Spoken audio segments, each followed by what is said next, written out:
Hello everyone, this is Endgame, Exclam, and I'm your host, Denes Boros. This is going to be a wonderful lecture, hopefully. First off, who is the best Endgame player at the moment? Vishianand, he's a very good one. Capablanca is pretty good, but not of this century. Aronian. And we have one favorite that we can read, Carlsen. So, today I'm going to show how Carlsen turns into fairly solid middle games into winning endgames. And that will be the subject of our lecture. First and foremost, I want to start with the games he played against Gelfand. And I think this was crucial for his bid for the World Championship. If you don't know, he went 2-0 against Gelfand with both colors. And I think that weighted heavily for his bid for the title.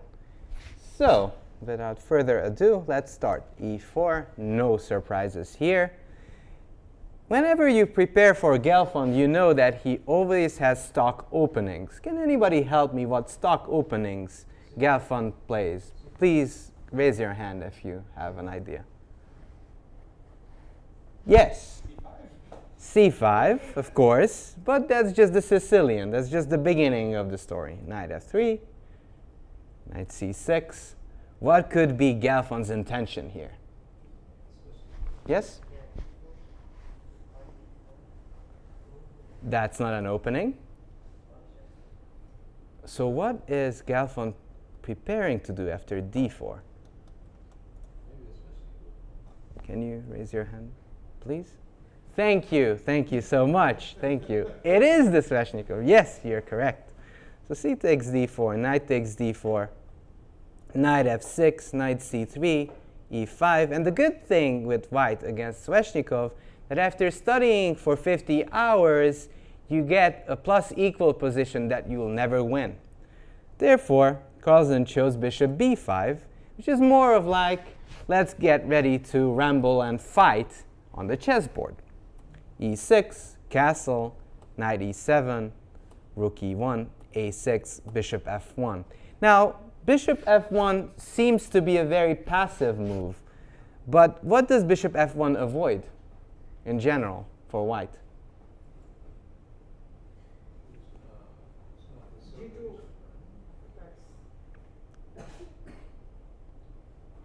Well, it avoids exchanging of this bishop. And as we know, Carlsen, he respects bishops immensely, just like Fischer. So he plays bishop f1, d5, e takes d5, knight takes d5, d4. And we get this typical Sicilian positions that for the untrained eye might seem very plain, which is not the case. Knight f6. How can we defend this d4 pawn? Well, yes, c3, but that would actually lead to an isolated pawn. And Carlsen does not want to play with an isolated. Yeah? Okay. Yeah, bishop e3. So Carlsen puts all his pieces there to protect this d4 square. C takes d4, knight takes d4, and as I point out, White will have a majority. Okay, that doesn't work, but let's see if this works. Yes. So White does have a majority on the queen side, which will be pivotal in the endgame. So Carlsen now finds a very simple plan. Exchange of all the pieces. C4, knight takes d4. And in hindsight, maybe taking on d4 is not a great idea, because Carlsen is happy about exchanges, if you think about the majority that he has on the queen side. So knight d4, bishop d4, bishop c6, thank you, knight c3, bishop e7. And Carlsen starts a plan that actually kind of implies a little bit of movement on the queen side. He's planning to roll his pawns. How did he kind of initiate that plan? What will white play here? Are you relaxing your hand, or you have a... Is that both? Relaxing and... Yes, with the plan? Yeah, to play b4. So Carlsen is trying to move these pawns like rolling stones, and fortunately or hopefully for him, he could succeed. Okay, now Gelfand doesn't want any of that. Queen d3, castles, rook d1, queen c7. Bishop b5, queen b6, queen g3, rook d8. Now, if we don't understand this position, we might think this is just plain equal. But in the long term, these pawns will prove effective. First off, bishop c7 doesn't work because I can take on d1. And if you take my queen, I get the second rook, and that will be roughly equal. Now, when we have middle game positions, we have to realize what we should be doing. Now, the queen is primarily attacking the g7 pawn and puts a lot of pressure on the black king side. But what's our general plan for white? Can anybody help me with that? Yes? Trade pieces. So what should Carlsen play in this position? Yes? Bishop f6, bishop f6, Mm-hmm. If you take on f6, you get rid of a wonderful bishop on e5.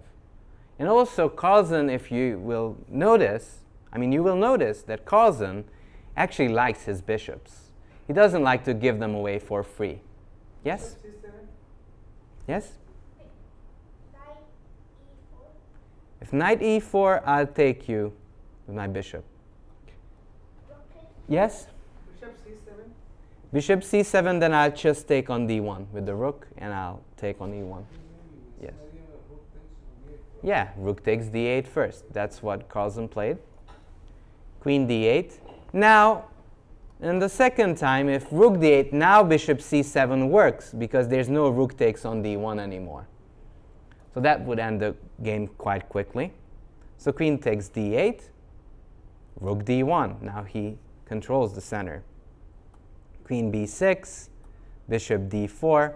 He's kind of trying to chase this queen away to a more uncomfortable position. Queen b3, and now he plays this splendid move, rook d3. Now if black would be a bit greedy, he would find himself in trouble after check, check, and rook d8 check, because that would just drop the queen. So obviously, Gelfand doesn't fall for this. And just remember, this is the candidates tournament. Whoever wins this tournament will qualify for the World Championship. So there's a lot at stake. Queen c2. And now comes the gold star move for white.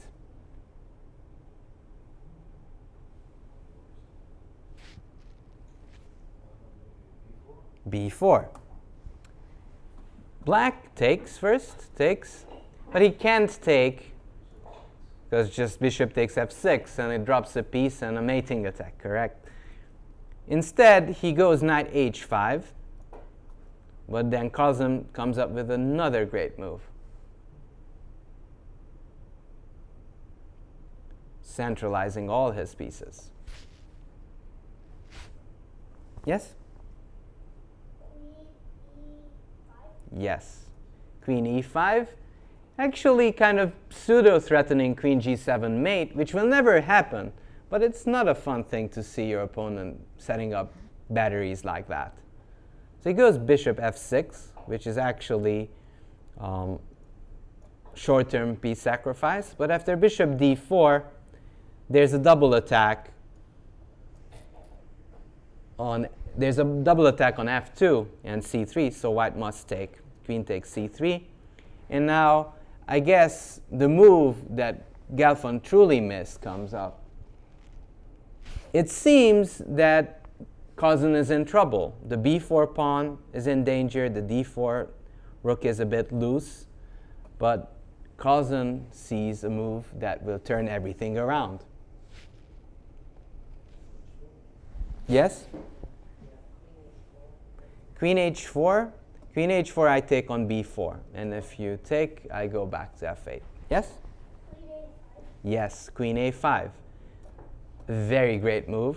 Because after takes, And then I check. we just check indeed. And we just checkmate with one sole rook. Rook f8. And then we have a position where we already have a majority that we've been building all day long for 28 moves already. And we already see the strategy that Carlsen built for the candidates. He's going for long-term advantages instead of these little small advantages that could wane and are mostly studied by the opponents. So here, Carlsen plays queen b6, putting pressure on the b7 pawn and also threatening b5s. e5, rook d1. And yes, just as I mentioned before, black's pawns are not as treacherous as white's two pawns, which could potentially become big hazards for black's position. g6, b5, bishop e4. Can anybody help me why white played b5? Yes? Well, one reason is to pushing the pawn far, yes. And what's the other reason? One of the ideas of pushing the bishop away and also kind of loosening the b7 pawn's grip. And that could become a big, big, juicy target for white. So bishop e4. And now white finds another good square, queen f6. What Carlsen actually knows in these endgames is that you need not only one, but how many weaknesses in your opponent's camp so you can win a game? Yes. Two.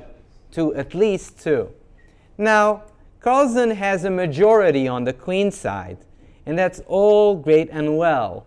But he needs to create some more weaknesses on the king side or somewhere in black's position to actually achieve a winning situation. Queen f6, h5. And actually, as it turns out, h5 is the move that throws the game away. And we will soon see why. h4. He fixes, this pawn fixes this weakness. So it can't go further and can't have any threats like h4, h3. Bishop f5, rook d5. And this rook d5 move is actually a very good one because it has a double threat. It threatens to take on e5 and also hints at the idea of a c5, c6. Bishop e6 would be an idea. But then we would take on e5. And there's no harm done to the d5 rook because we would just take. Okay? And queen c1, queen takes e5, bishop e6, rook d4, rook a8. Now, this is a typical situation in winning positions. You already won the pawn, but you have some certain issues. What are certain issues that white is facing in this position? In this heavy rook endgame? Yeah. Yeah, we need some coordination in the position. But how could we coordinate our pieces as white?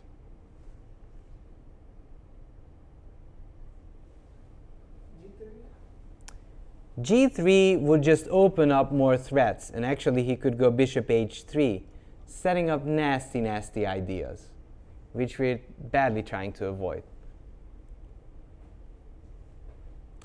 Which one of our pieces is a little bit loose and weak? Yes? The bishop on f1. So we need to defend that. So he goes queen e2. King h7. In fact, Carlsen was setting up a very nice little trick here. If rook goes to a1, then Carlsen would obviously jump at the opportunity, give a check, king goes away, and queen e5. And suddenly, we don't care about the bishop anymore, because that looming mating threat is just much more important. And there's a good reason that Gelfand avoided this, because even if he takes the bishop with check, king h2, another check here, rook a3, and after f3, we will ask what he wants. And he should just resign, as he can't do anything here. Therefore, Gelfand does something else and plays king h7 instead of rook a1. After rook d1, white achieved his first goal, getting rid of this annoying queen. Queen c3, queen e4. Notice that first, Carlsen did everything to repel all the threats that Gelfand could have, and then he starts repositioning his pieces, and preferably in the center, like the queen on e4. This queen on e4, which coincidentally hits on this. Oh, what is going on here? Hits on b7, and let's see if this works. Hits on b7 and kind of eyes the king as well. So queen e4 is a very good centralizing move that you should always make if you have queens on the board. Rook a1, kind of a desperado. Rook takes a1, queen takes a1. Now, why was rook takes a1 such a good move in this position? Yes? So like black has less pieces to defend? Yes. So indeed, we're trying and we're striving for less pieces when we're a pawn up. So that's what Carlsen goes for. Queen takes a1 and starts pushing his pawn. Queen c3, queen takes b7. Just following just what you said. Let's exchange all the pieces. I just want to queen my pawn. Queen e1. And again, Carlsen comes up with the theme that actually happened before and plays a very strong move here. Yes? c6 would cut the queen off a little bit. So you didn't play c6, but you're close. No? So c6 wasn't played because that would kind of cut the queen out of the action, and Carlsen doesn't want that. Yes? b6, yes. Bishop c4, queen f3. Well, he still needs a defender around the king side, so he doesn't get mated. But after that, these brutal pawns that are actually virtually like tanks are in full motion and are going to promote by themselves. Also, the problem is twofold for black, because the king cannot defend the f7 pawn, and this bishop will have multiple duties. It cannot just defend against the threat of b7, because I'll start taking all your pawns on the king side. So Gelfand plays queen b1, b7, queen b5, c6, bishop d5, but after queen g3, those tanks got mobilized and Carlsen got his first win. But what's pretty astounding that this was just his first win against Gelfand. He's going to do this again against Gelfand with white, with black. He's going to do it with black. So when you're preparing against Gelfand, you can notice that he's always striving for the main variations. So Carlsen chose a very, very clever route of trying to undermine this advantage of Gelfand. d4, knight f6, c4, e6, knight f3, d5, knight c3, knight d7. And we might think that he is trying to play some sort of Ragozin with this move order. In fact, what he's trying to achieve here is a variation where Boris Gelfand is forced to play bishop g5. But there was a big chance that Gelfand would aim for the e3 Maron variation with queen c2, And this is not the type of game he was aiming for. He wanted an unbalanced position he could go for a win. Knight d7, bishop g5, and now c6, e3, queen a5. And now we entered a very topical line, which is called the Cambridge Springs opening. This actually featured in the Karpov-Kasparov match and had given a good result for Kasparov. He actually beat Karpov with black in this line. Why I'm showing the opening is because Carlsen's strategy is hard to understand without the beginning phase, the opening phase, because this is the way he gets the needed advantage which he will nurse till the end. So c takes d5, knight takes d5, rook c1, knight c3, bc, bishop a3. Notice that he's trying to win as many tempos as possible so he can catch up with development for white. Rook c2, b6, bishop d3. Now this bishop on d3 is fairly annoying. So he gets rid of that with bishop a6. Castle, castle.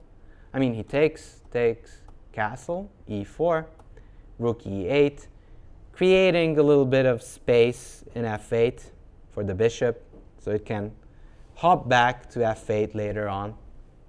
e5, h6, c5, knight d2, c takes, and rook c8.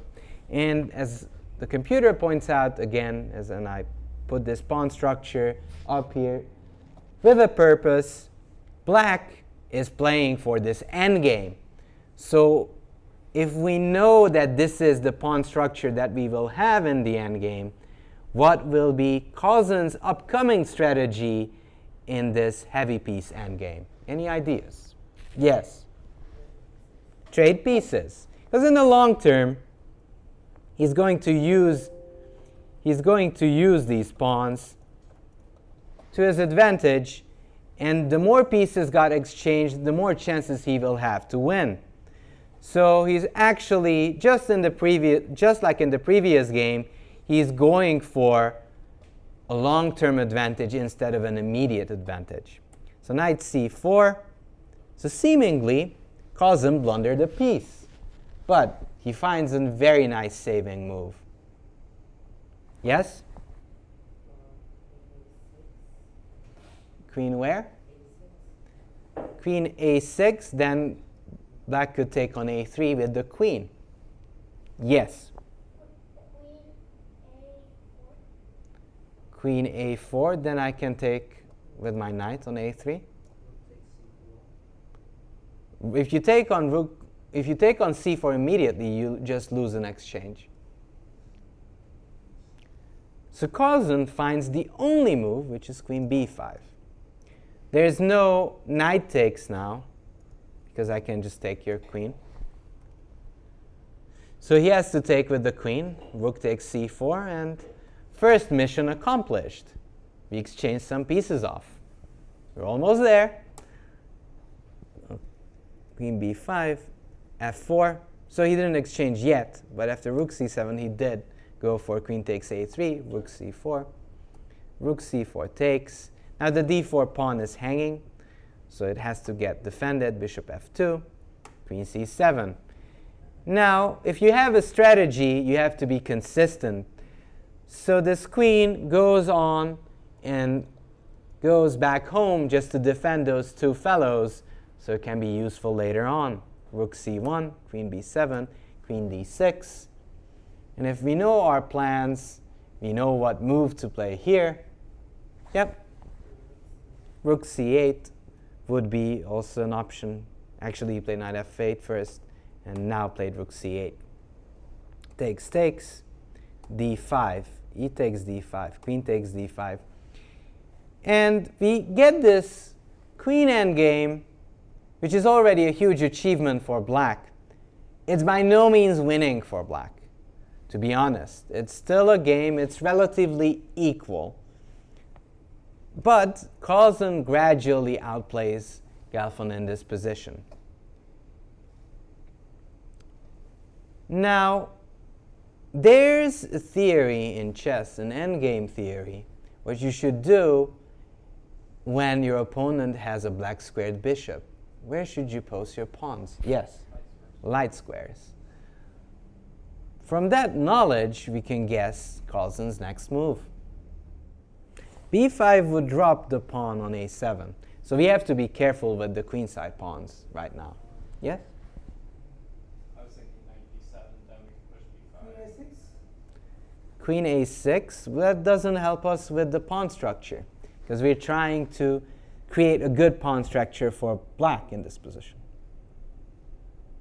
Yes? Yes. G6 first and what were you saying? Yes. G6, which should deserve one exclamation mark. No wonder it's Endgame Exclam. It should actually get more than that. I'll tell you why. Because the bishop on f2 is dark squared. And our king side is kind of in potential danger if the position opens up there. And even though g6 is a very sound and logical move, because we're putting the pawn and later on the pawns on the white squares, but we run the danger of getting mated maybe.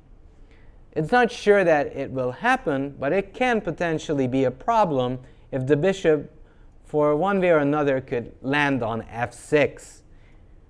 It might land on f6 after some potential g4 and bishop h4 f6 ideas. So something like this, bishop f4. First the g4 idea, and bishop h4 and bishop f6. But Carlsen is a clear pragmatic player, and he believes that he has enough counterplay even before that would happen. And the computer seems to agree with him. King g2, how could we continue here? Yes, h5. That's what he will play next. King g7, a3, h5. And after setting up a blockade, and actually what makes this whole plan possible is this blockading e6 knight.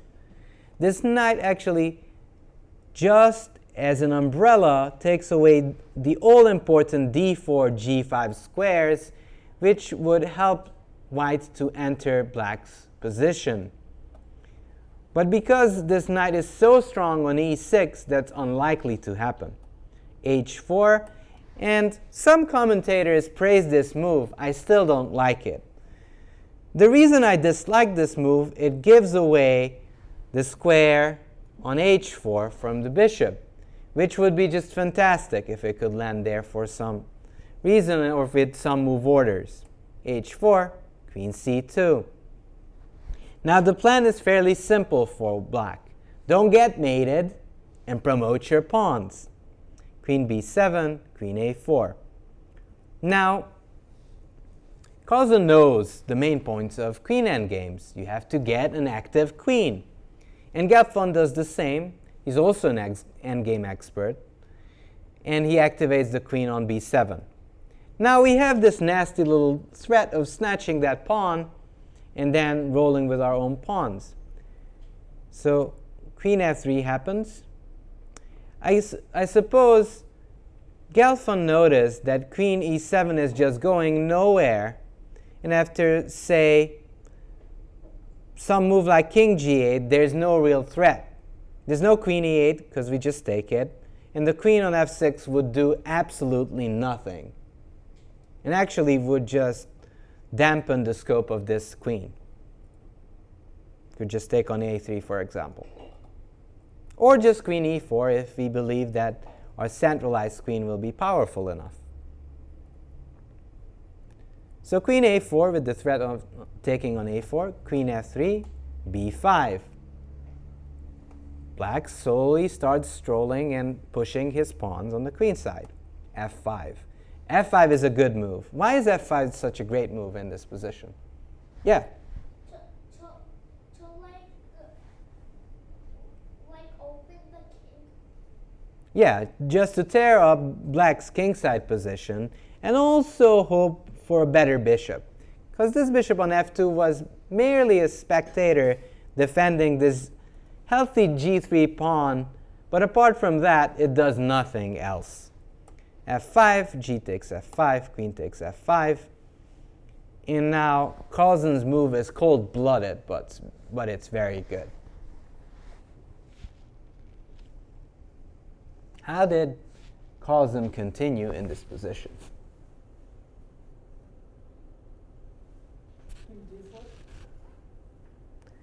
Queen g4 would give white a pawn advantage, because white would take and the a7 pawn drops.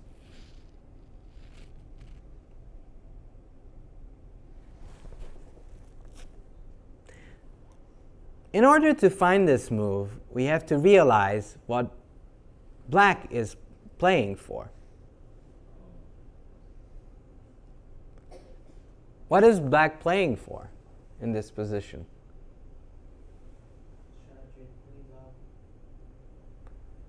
Not necessarily trading the queens off. That's not the ultimate goal of this position. No, black is actually going for the whole point. He's not trying to give a perpetual. He might if he's forced to. But already b5 was a sign that he has some intentions. Intentions to, yes? A5, or to take on a3 to queen. So in order to create some chances, he takes a risk and takes this pawn, so his pawn can start moving freely until promotion. Obviously, it won't be an easy ride. But if he doesn't take the pawn on a3, there's no way he can win this game. But Carlsen figures that he has enough chances to give a perpetual if everything goes awry. And if things will go well for him, he might actually win the game. Queen takes h5, a5. Again, these brotherly tanks marching towards the finish line. And just hopsla, jumping through the queen, if that's possible. Don't think so. So a5, they're just trying to march in. So Gelfand is in a rush now. He needs to come up with a good plan. So he gives a check, king f8. And what's the first move that would come up for us with white? What's the first natural move that we would make here? Yeah. Yes, you. h5. And shockingly, that's a mistake. And now, the reason why this is a mistake is because the queen on g4 is not active enough. Later analysis showed that queen e4 would have been much better in, let's say, b4, check, and chasing the queen around and then trying to set up some traps would have been much better. Trying to go for perpetuals or getting the queen more active would have been a better chance to achieve a draw. But h5 is not good because the queen is too passive right now. So Carlsen seizes the chance and does what Gelfand missed in this position. He activates his queen and puts it on c1. Now what makes this move such a super duper move is that it stops this idea of h6, because we'll just take, and it also threatens queen c6 check. And if the king could wander to d7 at some opportune moments, the king would be very safe. And it turns out that black already has a huge advantage. Queen e4, b4. There's no danger by now for black, because this queen just controls this important square on h6. Bishop e3. Obviously, Gelfand tries to challenge that. Queen c7. And again, the hero of this game is this knight on e6. It seemingly does nothing, but it covers this all-important g7 square. For example, if check, king g8 is even possible, and after here, king h7. And there's no apparent checkmate on g7. the bishop needs to move back, and white runs out of threats. And the only thing black will need to do is just to push the pawns. So he plays queen a8 check, king g7. And again, not afraid of ghosts. h6, king h7. Not afraid of anything. Queen e4, king g8. And I'm sure that Boris Gelfand was looking and staring at this position in disbelief. Because we're used to the fact that if you have so many black holes on f6 and g7, and you have a dark squared bishop, you should be like winning or something. But there's nothing of sorts. This knight just stops everything. Queen a8, queen d8. Queen d8, knight d8.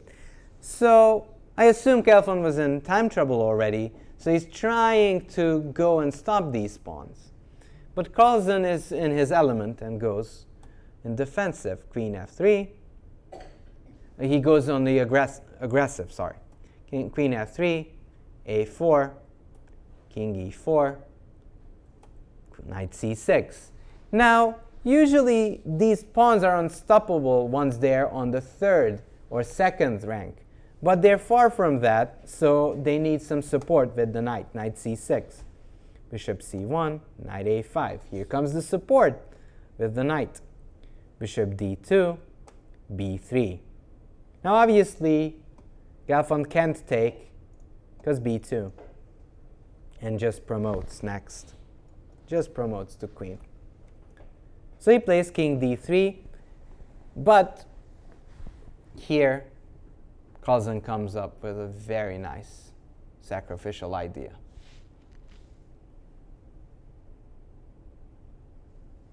Yeah? Knight c4. Yes, knight c4.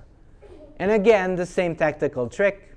White can't take because b2 when we promote. And with the support of the knight, these two pawns are able to promote. Again, bishop c3, a3.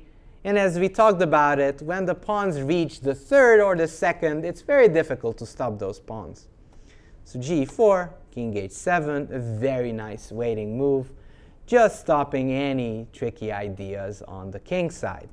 g5, king g6, bishop d4, b2, and king c2, knight d2. And there's no way this b1 promotion could be stopped.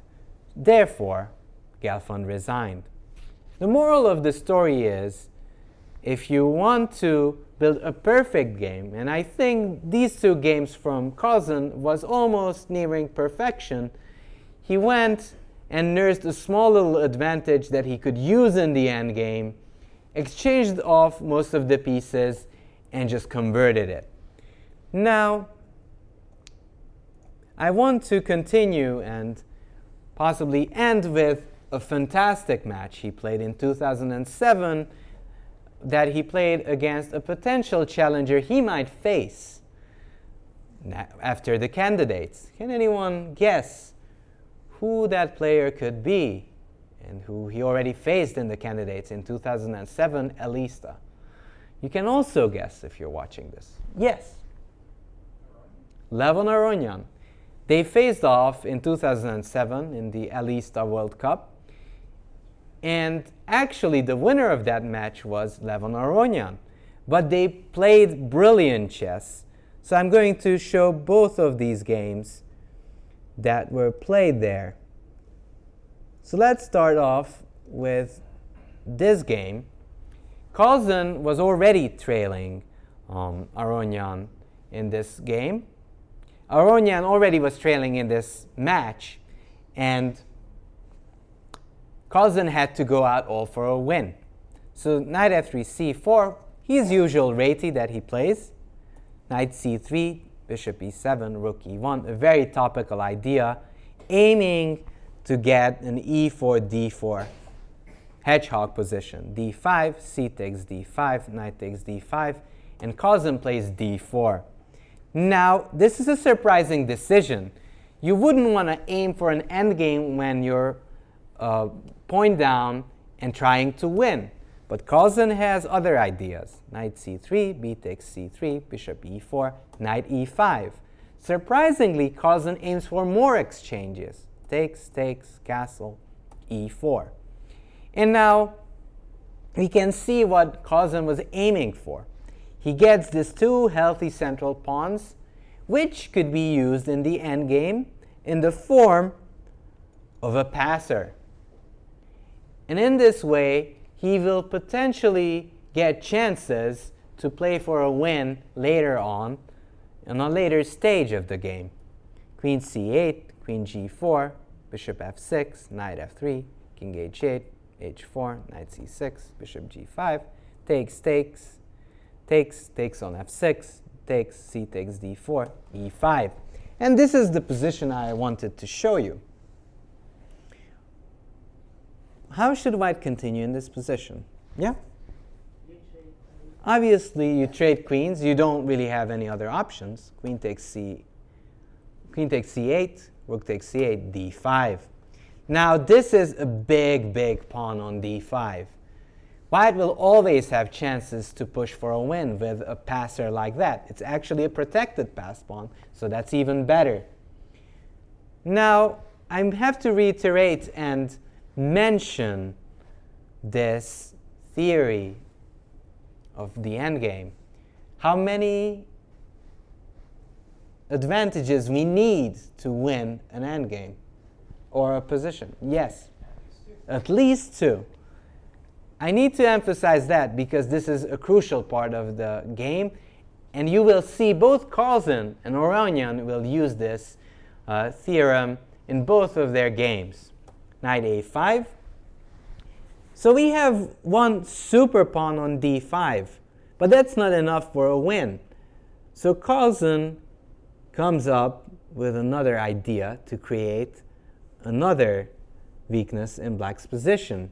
So it's white to move and create more threats in black's position.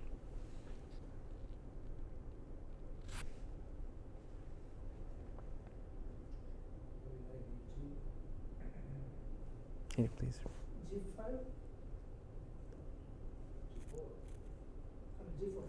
G4. G4 would more be like a weakness, although I understand you want to play G5. But you're actually trying to soften up black's position. Yes. Yes, H5. And in fact, after knight C4, yes, he is aiming for knight H4. But first and foremost, he wants to play H6, creating back rank issues for black and also softening this square, which should actually be red. So this square will be pivotal in the upcoming battle. And some people like to claim that this idea of h5, h6 wasn't good enough. I disagree. I think h5, h6 is the move that clinched this game for Carlsen. It might not be the computer's choice, but from a human's perspective, it's very difficult to play positions when you already have too many weaknesses. Computers might find a concrete win, like a win in 25 moves, but you'll never find those. But if you understand this concept of two weaknesses, you could win the game without any knowledge of a 25 move sequence that you'll never find. So rook c3, so rook c1, rook c8, rook takes c3, rook takes c3, and now Carlsen comes up with a spectacular maneuver, which doesn't mean it's not a normal move, but it has a unique idea behind it.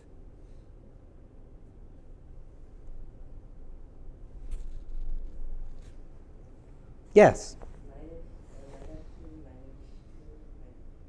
Well, if you go knight f3, you lose a lot of time. And what you don't want to give black in this position is time, because it's time what he's lacking. The king on h8 is just desperately cut off of all the forces. If it would be on e7, black would be even bordering of being better. The king is very caught off on h8. So that's what Carlsen used and played knight f5. Knight takes f5 is kind of forced, because otherwise the d pawn will start rolling, and we don't want that. And we can see how powerful this h6 move was. Now rook c1 is deadly. If black takes, take, and I just checkmate you immediately. If the pawn was on h4, this would be nothing. King would just jump out to g7, and that's not a problem for black. That's how powerful the h6 move was. So he took on f5, e takes f5, king g8. And now the king hurries to f8, e7, and d6. The only thing that he missed, I assume, is a unique idea by white. Yes? If d6, I'll just come with my king and just go closer. And then rook d1. If rook d1, then I'll just go in front of the pawn. But no, like after d6. Even if you do that, I'll just come with my king in front of it. If I manage to bring my king in front of your pawn, it's very difficult to push through the king. You need more support. f4, well, that's an idea, but most probably I'll play king f8 and I'll still fight on. So the move he played was rook e4. Can anybody help me? What could be the idea of rook e4 in this position? Yes, that's the main idea of rook e4, aiming to go in g4 and rook g7, or even rook g8 sometimes. Oh, not that one. Rook g8. So, for example, king f8, as you mentioned, this was played too. Rook c7, rook g7. Yes? Yeah, going for the second weakness. And now this is just too much, and Aronian's position just crumbles. b5 takes, king g8, check again, because the rook wants out. d6, rook d7, and again, the black king is trapped. King f3, it's an endgame, so we use the advantage of having an extra king. b4, king e4 takes, rook f7, rook a6, g4, king g8, h7, go back where you come from, king h8, g5, and the second pass pawn will decide, as the king will just march up to f5 and g6, and white Dolly won the game. Now, Carlsen is not the only one with the talent of converting very good middle game positions. Levon Aronian is one of them. And this is from the same candidates match they played. And it's white to move and play a very, very strong move.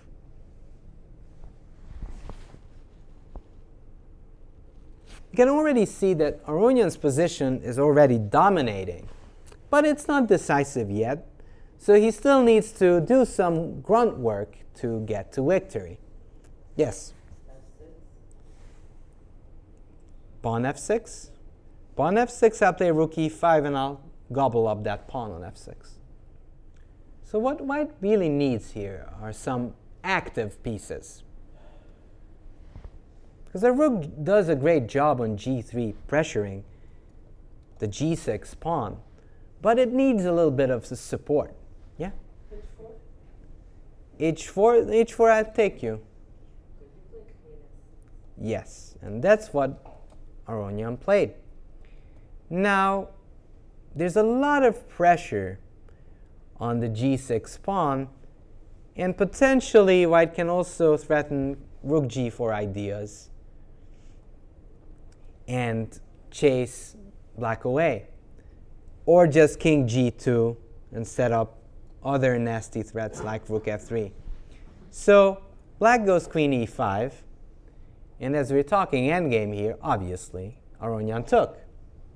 Rook takes e5, f4, rook e8, And now comes your move, f6.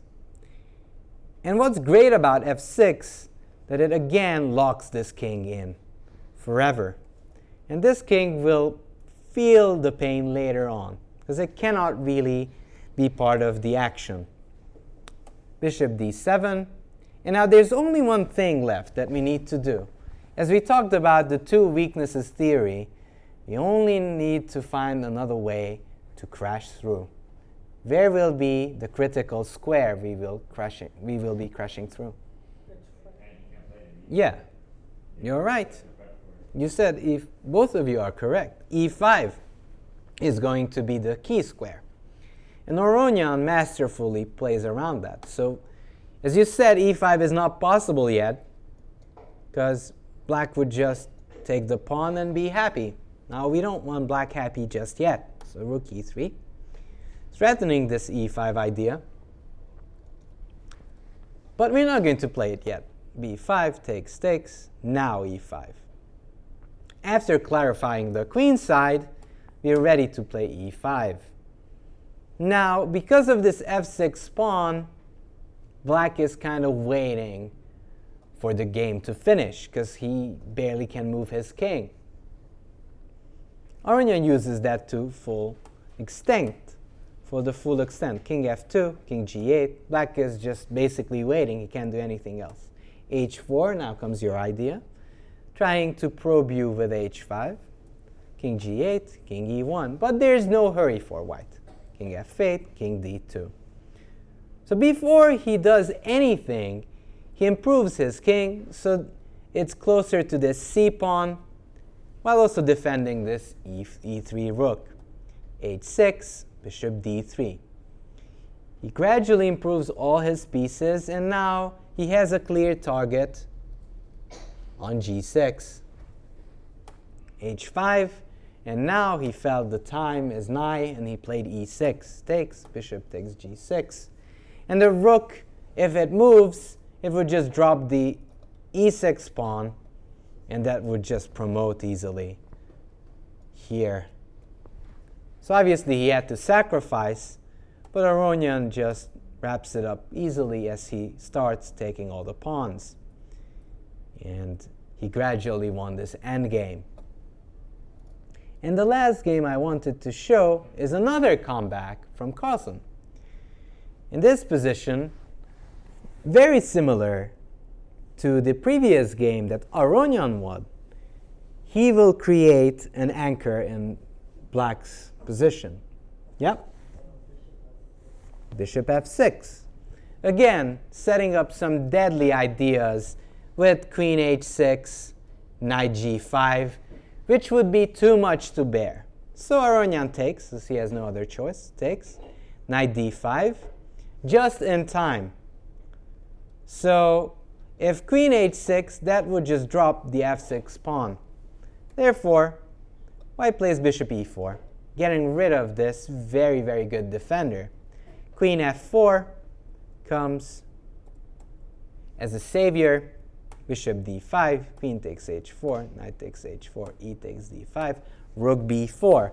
And it's very surprising to have these f6 positions with both colors with reversed players. Now it's Carlsen's turn to show how important and how powerful this f6 pawn is. Now, we already know having an f6 pawn won't win us the game. We need to add more fuel to the fire. Bishop c8. Now, how could we improve our pieces? Yes? Rook f8. Rook fb1, you mean? Rook fb1 is away. And also, if we know the basic rules, we don't like knights on the side. So he brings that knight back as soon as he can. So after defending this f6 pawn, defending the c3 pawn, he goes back with the knight and jumps and plans to jump on e5. Rook a8, h4. He doesn't play knight e5 because he doesn't like blundering rook takes c3, because that's not a good way to end a winning position. So he goes h4. which actually has multiple purposes. It gets rid of these back rank problems and also hints on the idea of h5. So h6, knight e5, rook a1, takes, king h2, rook a3. And now what's very good about Carlsen that he doesn't really panic that often. He doesn't feel too bad about the c3 pawn because he realized that he could go for a juicy pawn on f7. So he checks, king h7, f4. He wants that pawn as badly and quickly as possible so he can start running with his own pawn. Rook takes c3, and he plays h5. G takes h5 is kind of forced, and after f5, which would be a bit hasty, but maybe still good, rook f8, he played rook f8 instead, rook a3, and now f5 takes, rook takes f7. He achieved his goal. He has a strong e5 knight, a very, very dangerous f6 passer, and this should be a clincher. And it will clinch very soon. King g8, rook g7 check, king f8, rook b7. What is rook b7 setting up? Yes. One thing, it sets up a mating idea with rook b8, and it also allows white to push the pawn later on with f7, f8, which would have been impossible with the rook on g7. So it brings it to a better square. Rook a8, he defends against that, king g3. And as we talked about it, he likes to bring his king when it's possible. It's also an extra advantage for white, as the black king is kind of cut off. Now with this amount of advantage already in the position, it's not surprising that he's going to win very soon. Rook d8, king f4. Because white's pieces are just kind of swarming around the black king, which will eventually tell. Now bishop e4. Bishop e6 wouldn't work because I have knight g6 check, and both leads to mate. Rook e7 mates, and king g8, rook g7 also mates. So bishop e4, g3, defending everything before getting into any trouble. c3, rook f7 check, king g8, rook g7 check, king f8, knight d7. And there's no good square for Aronian because king e8 would run again into rook e7 mate. So he had to take, and he resigned because he saw that this pawn won't run too far away, because after rook c7, Carlsen wraps up the game, and he continued his fight in the candidates, even though Aronian in the end won this hard-fought battle in the candidates tournament. So these are the games of Carlsen and the ways he's trying to nurse small advantages into victory in the late endgame. Thank you so much.